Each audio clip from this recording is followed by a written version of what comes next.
రాయలసీమ ప్రాంత వాసుల దశాబ్దాల కళ రాయలసీమ ఉక్కు పరిశ్రమ 2018వ సంవత్సరంలో అప్పటి కూటమి ప్రభుత్వం అధికారంలో ఉన్నప్పుడు చంద్రబాబు నాయుడు గారు ముఖ్యమంత్రిగా జమ్మలమడుగు దగ్గర కొమ్మాల దిన్నెలో శంకుస్థాపన చేస్తున్నారు.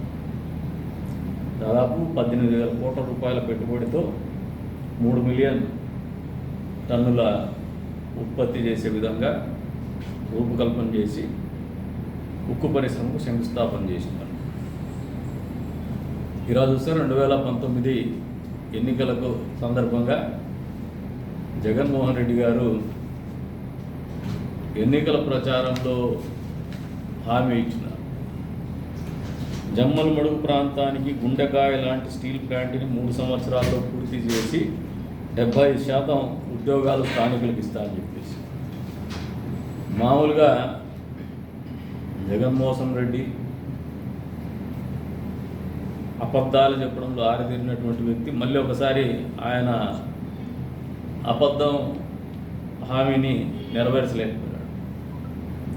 కానీ మొన్న 3వ తారీఖున మళ్ళీ అధికారంలోకి వచ్చినటువంటి కూటమి ప్రభుత్వం ఏదైతే అప్పట్లో మాట ఇచ్చిందో శంకుస్థాపన చేస్తుందో దానికి కట్టుబడి మళ్ళీ JSW సంస్థ ఒప్పందం చేసుకొని దాదాపు 16,000 కోట్ల రూపాయల పెట్టుబడితో ఒక గ్రీన్ స్టీల్ ఉక్కు పరిశ్రమని జమ్మలమడుగులో స్థాపించడం, దాన్ని మళ్ళీ ముఖ్యమంత్రి గారు ప్రారంభించడం, 2028 వరకు పూర్తి చేసి ఉద్యోగాల రూపకల్పన కూడా చేసే విధంగా ముందుకు పోతున్నటువంటి వాస్తవ పరిస్థితులు రాష్ట్ర ప్రజలు అర్థం చేసుకోవాలని చెప్పేసి, ప్రత్యేకించి రాయలసీమ ప్రాంత వాసులు అర్థం చేసుకోవాలని చెప్పేసి కూడా కోరుతాం. దాదాపు గండికోట జలాశయం నుంచి నీళ్లు 2 TMC వాటర్, అదే రకంగా NH-67 నుంచి 40 కోట్ల రూపాయలతో ఆ ఉక్కు పరిశ్రమకి రహదారి సౌకర్యం, పక్కనే ఉన్నటువంటి ముద్దనూరు దగ్గర నుంచి రైల్వే లైను దాదాపు 12 కిలోమీటర్ల మేర రైల్వే లైన్ అనుసంధానం చేస్తూ ఎక్స్ట్రాడినరీ కనెక్టివిటీ ప్రొవైడ్ చేస్తూ ఈ పరిశ్రమని నెలకొల్పుతున్నటువంటి పరిస్థితులు రాయలసీమ ప్రాంత వాసులంతా అర్థం చేసుకుంటారని చెప్పేసి కూడా కోరుకుంటాను. దాదాపు దీనికి అవసరమైనటువంటి 268 మెగావాట్ల విద్యుత్ డిస్ట్రిబ్యూషన్ సబ్స్టేషను, జమ్మలమడుగు సబ్స్టేషన్ నుండి 400 kV డబుల్ సర్క్యూట్ ట్రాన్స్మిషన్ లైన్ల ఏర్పాటు, ప్రాజెక్టుకు కావాల్సిన మౌలిక సదుపాయాలు ఏదైతే ఉందో కాంపౌండ్ వాళ్ళు 2000 KL పంపు నిర్మాణం ఇవన్నీ కూడా ఏర్పాటు చేస్తూ 25 కోట్ల రూపాయల బడ్జెట్ కూడా కూటమి ప్రభుత్వం విడుదల చేసింది. దాదాపు అవసరమైనటువంటి 1100 ఎకరాలని ఎకరాకు 5 లక్షల చొప్పున టౌన్షిప్ ఏర్పాటుకు 200 ఎకరాలని జమ్మలమడుగులో సున్నప్రాలపల్లిలో కేటాయించినటువంటి పరిస్థితులు అందరూ కూడా అర్థం చేసుకుంటారని, లేదంటే అదే రకంగా కూటమి ప్రభుత్వం యొక్క చిత్తశుద్ధికి ఉదాహరణగా నిలుస్తుందని చెప్పేసి కూడా పేర్కొంటాము. 500 కోట్ల పెట్టుబడి పెడుతుండగా రెండో దశలో 11,850 కోట్ల పెట్టుబడి పెడుతున్నారు. 2 దశలు పూర్తి అయితే 2 మిలియన్ టన్నుల ఉక్కుని ఉత్పత్తి చేసేటువంటి పరిశ్రమగా ఇది ఆవిష్కరింపబడిపోతుందని చెప్పేసి కూడా ఈ సందర్భంగా తెలియజేస్తాను. మళ్ళీ ఒకసారి చెప్తున్నాం, 28 నాటికి పూర్తి చేసి ఉద్యోగాల రూపకల్పన కూడా చేయాలని చెప్పేసి కూడా పట్టుదలగా కూటమి ప్రభుత్వం ముందుకు పోతుందని చెప్పేసి కూడా తెలియజేస్తాం. అంతేకాకుండా దక్షిణ భారతదేశంలో మొట్టమొదటి గ్రీన్ స్టీల్ ఇండస్ట్రీ ఎందుకు చెప్తున్నామంటే, ఏదైతే ఫర్నేస్ ఉంటుందో అది గతంలో మాదిరిగా కోల్ బేస్డ్ ఫర్నేస్ కాకుండా స్క్రాప్ ఎలక్ట్రిక్ ఆర్క్ ఫర్నేస్ టెక్నాలజీని వాడి దానికి కావాల్సినటువంటి ఎలక్ట్రిసిటీ కూడా రెన్యూబుల్ ఎనర్జీతో రూపుదిద్దుకుంటున్నటువంటి పరిస్థితులు, పర్యావరణానికి ఏమాత్రం ఇబ్బందులు లేనటువంటి పరిశ్రమగా ఇది రూపుదిద్దుకోబోతోంది. It's first of its kind in South India. పునరుత్పాదన ఇంధన కోసం 2,000 ఎకరాలు JSW రెన్యూబుల్ ఎనర్జీ కూడా కేటాయించినటువంటి పరిస్థితిని కూడా అభినందించాల్సినటువంటి అవసరం ఎంతైనా ఉందని చెప్పేసి కూడా ఈ సందర్భంగా తెలియజేస్తాను. రాయలసీమ స్టీల్ ప్లాంట్ ఏర్పాటు అనేది రాయలసీమ ప్రాంతంపై సామాజికంగా ఆర్థికంగా ఖచ్చితంగా పెద్ద ఎత్తున ప్రభావం చూపించబోతోందని చెప్పేసి కూడా ఈ సందర్భంగా ప్రజలందరికీ కూడా తెలియజేస్తున్నాం. ఏదైతే అనంతపురం జిల్లాలో కియా పరిశ్రమ వచ్చిన తర్వాత పెద్ద ఎత్తున ఉపాధి ఉద్యోగ అవకాశాలు కల్పించినటువంటి పరిస్థితి, అంతేకాకుండా భూముల విలువ పెరిగినటువంటి పరిస్థితి, ఆన్సిలరీ యూనిట్స్ పెరిగినటువంటి పరిస్థితి, రెవెన్యూ పెరిగినటువంటి పరిస్థితి. గతంలో ఎడారి ప్రాంతంగా వెనుకబడిన ప్రాంతంగా ఉన్నటువంటి అనంతపురం జిల్లా ఈ రోజున రాష్ట్రంలోనే అత్యంత ధనిక జిల్లాగా రూపాంతరం చెందినటువంటి పరిస్థితులు కూడా ఒకసారి పరిశ్రమల పట్ల ఈ రాయలసీమ ప్రాంతం పట్ల ముఖ్యమంత్రి చంద్రబాబు నాయుడు గారికి కావచ్చు, కూటమి ప్రభుత్వానికి కావచ్చు ఉన్నటువంటి బాధ్యతని చెప్పకనే చెబుతుందని చెప్పేసి కూడా ఈ సందర్భంగా తెలియజేస్తాం. ఇంత చేస్తున్నప్పటికీ కూడా మళ్ళీ అప్పుడప్పుడు జగన్మోహన్ రెడ్డి గారు అబద్ధాలు చెప్పడం మారడం అయితే ఉండదు, రెచ్చగొడుతూనే ఉంటాడు. రాయలసీమ గురించి తనకేదో ప్రేమ ఉన్నట్టు అభిమానం ఉన్నట్టు చెప్తా వస్తాడు. తీరా చూస్తే ఇదే ఉక్కు పరిశ్రమకి 2019లో హామీ ఇచ్చినటువంటి ఎన్నికల ప్రచారంలో హామీ ఇచ్చినటువంటి జగన్మోహన్ రెడ్డి మొదటిసారిగా ఏపీ హైగ్రేడ్ కార్పొరేషన్ పేరు మీద 2019 డిసెంబర్ 23న మొదటిసారి శంకుస్థాపన చేసినాడు. అప్పటికి 2018లో ఏదైతే శంకుస్థాపన సున్నపల్లిలో జరిగిందో, కంబాల దిన్నెలో జరిగిందో అక్కడ కాకుండా సున్నపల్లిలో మొదలు పెడతాడు. సున్నప్రాలపల్లి 3 ఏళ్లలో ఉక్కు పరిశ్రమ పూర్తి చేస్తాం, స్థానికులకే 70% ఉద్యోగాలు ఇస్తామని చెప్పేసి అబద్ధాలు చెప్పేసి జగన్మోహన్ రెడ్డి యాజ్ యూజువల్ మామూలుగా ఏదైనా చేస్తానంటే డబ్బు కొట్టేకే చేస్తాడు. ఇప్పుడు గదిలో కొంతమంది నాయకులు పోతూ ఉంటారు కదా, దాన్ని అడ్డుకుంటాం, దీనికి పోరాడతాం, ఇష్యూ లేని చోట ఇష్యూ కిందకి ఆలోచన చేసి భ్రమపడి ఏదైనా డబ్బులు వస్తాయేమో చిల్లర. ఈ పేటెంట్ రైట్ అంతా జగన్మోహన్ రెడ్డి. స్టీల్ ఇండస్ట్రీ పెడతా అని చెప్పేసి క్యాప్టివ్ మైనింగ్ చూపించేసి బ్రాహ్మణి స్టీల్స్ పేరు మీద దాదాపు 10,760 ఎకరాలు బ్రాహ్మణి స్టీల్స్కి ఇచ్చి 3,115 ఎకరాలు మళ్ళీ దానికి అనుబంధంగా ఒక విమానాశ్రయానికి స్థలాలు కేటాయించి దాన్ని కొలాటరల్గా చూపిస్తూ దాని మీద బ్యాంకు నుంచి రుణాలు పొందుతారు. బ్రాహ్మణి స్టీల్స్ అనేది ఒక వస్తూ ఉందని చెప్పేసి దీనికి క్యాప్టివ్ మైన్ కావాలని చెప్పేసి ఓవులాపురం మైన్స్ని చూపించేసి దాదాపు 5,000 కోట్ల రూపాయల ప్రజాధనాన్ని, ఖనిజ సంపదని లూటీ చేసి కొల్లగొట్టి దాంట్లో నుంచి నిధులు మళ్లించుకొని సాక్షి దినపత్రిక పెడతారు. Red Gold Enterprises, RR Global Enterprises అనే కంపెనీల నుండి జగన్ కంపెనీలకి దాదాపు 74 కోట్ల రూపాయల మేర పెట్టుబడులు వచ్చినాయి. ఇందులో సజ్జల రామకృష్ణారెడ్డి, సజ్జల దివాకర్ రెడ్డి కీలక పాత్ర పోషిస్తారు. కడప ఉక్కు కోసం అంటూ గనులు పొంది క్యాప్టివ్ మైన్స్ పేరు మీద అక్రమ మైనింగ్ చేసి సాక్షి పత్రిక, టీవీలకు నిధులు మళ్లించుకొని రాయలసీమకు ద్రోహం చేసినటువంటి మొట్టమొదటి వ్యక్తి జగన్మోహన్ రెడ్డి అని చెప్పేసి కూడా ఈ సందర్భంగా తెలియజేస్తాం.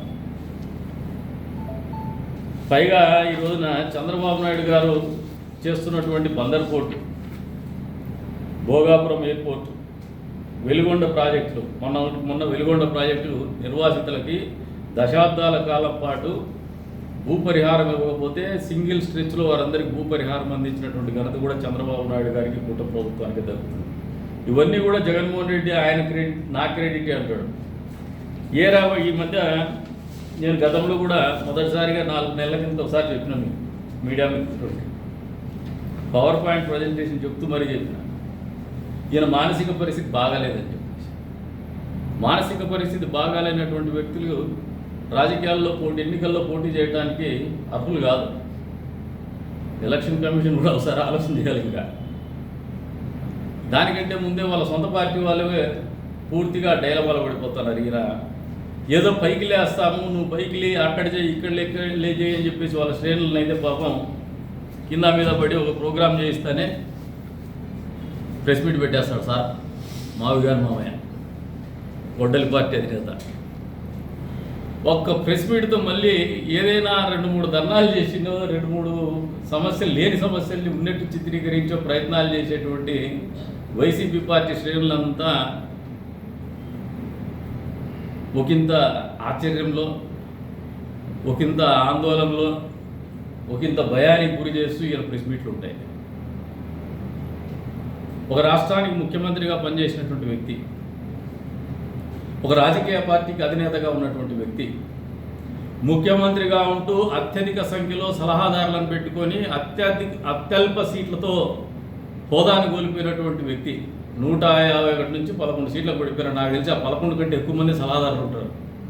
అంతమంది సలహాలు ఇస్తే 151 సీట్లు వచ్చినాక ఆయన పడిపోయేది ఏంటంటే ఆయన సలహాదారుల సంఖ్య కంటే తక్కువ సంఖ్యకి సీట్లకు పడిపోయినాడు.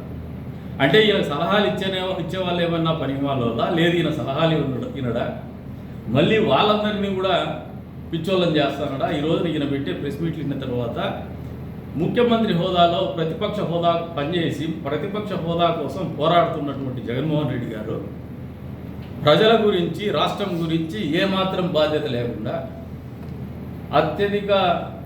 అత్యున్నతమైనటువంటి చట్టసభ అయినటువంటి లోక్సభలో, రాజ్యసభలో ఆమోదం పొందినటువంటి చట్టబద్ధత చూరగొన్నటువంటి అమరావతి రాజధానిని మళ్ళీ ప్రశ్నిస్తూ ప్రశ్నార్థకంగా భవిష్యత్తులో మళ్ళీ మావిగాని అంటాడు. మళ్ళీ ఇంగ్లీష్లో ముక్క చెప్తాడు, ఎలక్షన్ మేనిఫెస్టోలోనే పెడతాను మావిగాన్ వర్సెస్ అమరావతి అని. ప్రజలు సిద్ధంగా ఉన్నారు. మళ్ళీ ఇది వైసీపీ పార్టీ నాయకులు తలబట్టుకుంటున్నారు. నేను ఆ రోజున చెప్పిన ఈయన మానసిక పరిస్థితి మీద నిజంగా అనుమానాలు ఉన్నాయి. ఈరోజు మళ్ళీ ఒకసారి వాళ్ళ శ్రేణులకు అనుమానాలు వస్తున్నాయి. ఈయనేం మా కొంప ముంచాలనుకున్నాడా, మమ్మల్ని ఏమో పాతాళానికి దొక్కేసినాడు, మళ్ళీ ఇంకా పైకి లేకుండా చంపేయాలనుకున్నాడా రాజకీయంగా, ఏంది మా పరిస్థితి అని అర్థం కాని అయోమయంలో ఈయన ఉన్నాడు. అందుకే మనం చెప్పిన అయోమయం పెట్టిన ఎప్పుడేం మాట్లాడతాడో తెలియదు. బాధ్యతారాహిత్యం, ప్రజల ఆలోచన కానీ అభిష్టాలను గౌరవించేటువంటి వ్యక్తిత్వం కాదు ఈయన. ఒకసారేమో అమరావతికి మేము వ్యతిరేకం కాదు, 30,000 ఎకరాలు భూమి సేకరించమంటాడు. తాడేపల్లిలోనే ఇల్లు కట్టుకున్నాను, అమరావతి రాజధానిగా మేమందరూ కూడా ఆమోదం తెలుపుతున్నాం, నాకు కూడా ఓటేయండి అని చెప్తాడు. గెలిచిన తర్వాత ఏమో అదే తాడేపల్లి ప్యాలెస్ నుంచి చట్టసభలోకి పోయేసి, అసెంబ్లీలోకి పోయేసి ఇంటి నుంచి బహుశా 3 రాజధానులు రావచ్చేమో అని చెప్పేసి మళ్ళీ 3 రాజధానులు అంటాడు. తీరా చూస్తే మళ్ళీ ఎన్నికల సమయానికి 3 రాజధానులు కాదు మావిగారు అంటాడు. మళ్ళీ విజయవాడకు పోతాడు, విజయవాడ రాజధాని అంటాడు. నాకు తెలిసి ఈయనకి రాజధాని ఏందో, ఎందుకంటే ఎక్కువ ప్యాలెస్లు కట్టేసుకున్నాడు ఈయన. ఇడుపులపాయలో ఒకటి, పులివెందులలో ఒకటి, లోటస్ పాండ్లో ఒకటి, తాడేపల్లిలో ఒకటి, ఇంకొకటి అయితే ప్రభుత్వ ధనంతో రిషికొండ మీద ఒకటి. ఏమంటే దానిలో పోలేకపోయినాడు పాపం, భగవంతుడు చిన్న చూపు చూసినాడు. ఇక బెంగళూరు ప్యాలెస్ ఒకటి. ఇన్ని ప్యాలెస్ల మధ్య ఆయన ఇల్లు లేదో ఆయనకు అర్థం కానటువంటి పరిస్థితులు, బహుశా రాజధాని కూడా అర్థం కాకుండా అయిపోతుంది. కుటుంబంలో ఉండే ఒక ఇద్దరికి, ఇంకా వాళ్ళ అమ్మనైతే బయటికి పంపించేసినాడు, వాళ్ళ పిల్లలు అయితే బయట చదువుకుంటూ ఉండొచ్చు. కుటుంబంలో ఉండే ఇద్దరి కోసం ఇన్ని ప్యాలెస్లు కట్టుకొని ఏ ప్యాలెస్ నా సొంతమా కాదా, ఏ ఇల్లు నా సొంతం అనేది అర్థం కానటువంటి పరిస్థితుల్లో బహుశా రాజధాని కూడా ఆయనకు అర్థం కాక ఈ రకమైనటువంటి మాటలు మాట్లాడుతున్నాడేమో. ఆల్రెడీ ప్రజలు ఒక ఒపీనియన్కి వచ్చేసినారు మొన్నటి ఎలక్షన్స్లో ఇచ్చినటువంటి మ్యాండేట్ బట్టి. మళ్ళీ ఏమన్నా ఏమారతారేమో అని జగన్మోహన్ రెడ్డి చేసే ప్రయత్నం కానీ, వాళ్ళ శ్రేణులు పడుతున్నటువంటి తిప్పలు కానీ జగన్మోహన్ రెడ్డి గారి ప్రెస్ మీట్తోనే అందరికీ జ్ఞానోదయం అయింది. ఇతను నమ్ముకుంటే పుట్టి ముంచుతాడని. ఇక జగన్మోహన్ రెడ్డి గారి మాటల్ని ప్రజాస్వామ్యవాదులు ఎవరైనా ఆహ్వానిస్తారా? విఘ్నత కలిగి చదువుకున్నటువంటి వాళ్ళు ఎవరైనా, బాధ్యత కలిగినటువంటి వాళ్ళు ఎవరైనా కూడా ఆహ్వానిస్తారా? ఒక రాజకీయ పార్టీ అధినేతగా ఉన్నటువంటి ఈయన కనీసం ఆయన పొలిటికల్ అడ్వైజరీ కమిటీ, మా దగ్గర పొలిట్ బ్యూరో ఉంటుంది, వాళ్ళని కూర్చోబెట్టుకుని ఆ సభ్యులతో చర్చించి కనీసం నిర్ణయాలన్నా చేసినాడా, లేదంటే స్వతహాగా నిర్ణయాలు చెప్పేస్తాడా? అంతకుముందు సలహాదారులను పెట్టుకొని అత్యధిక సంఖ్యలో సలహాదారులను పెట్టుకొని అత్యల్ప సీట్లకు ఓడిపోయినాడు. ఏమన్నా ఆ రకంగా సలహాలు తీసుకోవడం మీకు ఇష్టం లేదా? సలహాదారులు కూడా ముంచేస్తారు. ఈసారి ఎవరు అవసరం లేకుండా ఈయన అందరినీ సలహాదారులను కూడా ముంచేస్తారండి. ఇదే ఒక మరణ శాసనం కానుంది జగన్మోహన్ రెడ్డి గారికి. ఏదైతే ఆయన స్టేట్మెంట్ ఇచ్చున్నాడో, ఎన్నికల మేనిఫెస్టో అన్నాడో, ఖచ్చితంగా తెలుగుదేశం పార్టీగా, కూటమి పార్టీలో సభ్యులుగా మేము ఆహ్వానిస్తున్నామండి. దీని మీదే స్టిక్ ఆన్ అయ్యండి జగన్మోహన్ రెడ్డిని, అందుకంటే ముందుకు పోవద్దు.